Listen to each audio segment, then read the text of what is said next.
Band ready.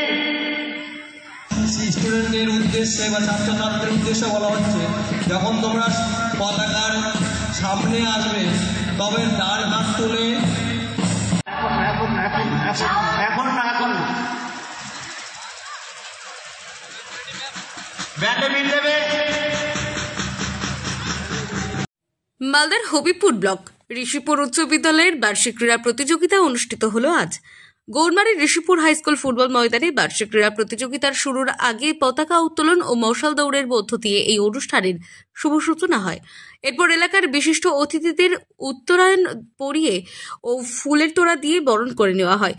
Rishipur উচ্চ বিদ্যালয়ে TIC শিক্ষক ধনঞ্জয় ঘোষ বলেন, এবছর ৭২তম বার্ষিক ক্রীড়া প্রতিযোগিতা অনুষ্ঠিত হয়। এদিন বুধবার তাদের বার্ষিক ক্রীড়া প্রতিযোগিতায় মোট ৩৬টি ইভেন্ট রয়েছে। ছেলে ও মেয়েদের একাধিক প্রতিযোগিতা রয়েছে বলে জানিয়েছেন। যারা ভালো খেলবেন তাদের মধ্যে প্রথম, দ্বিতীয়, তৃতীয় পুরস্কার তুলে দেওয়া হবে।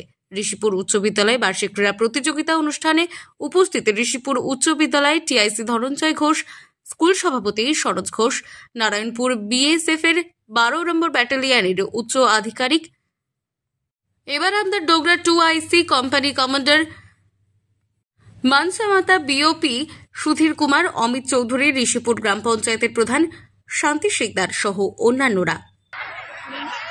পূজা মণ্ডল, ফার্স্ট পল্লবী মণ্ডল, সেকেন্ড টুসু সিংহ।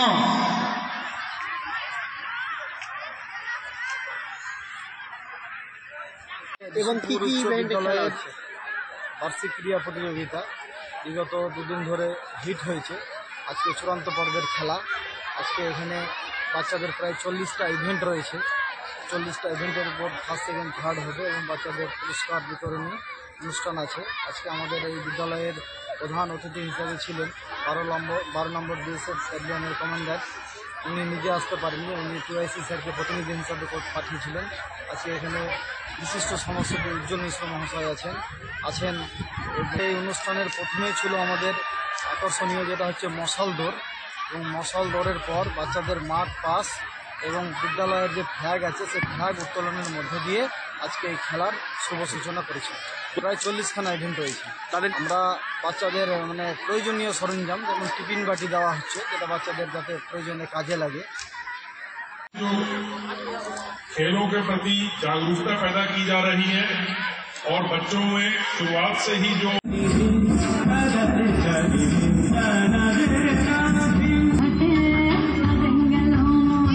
মালদা থেকে দেবাশিস পালের রিপোর্ট, আনন্দ বার্তা।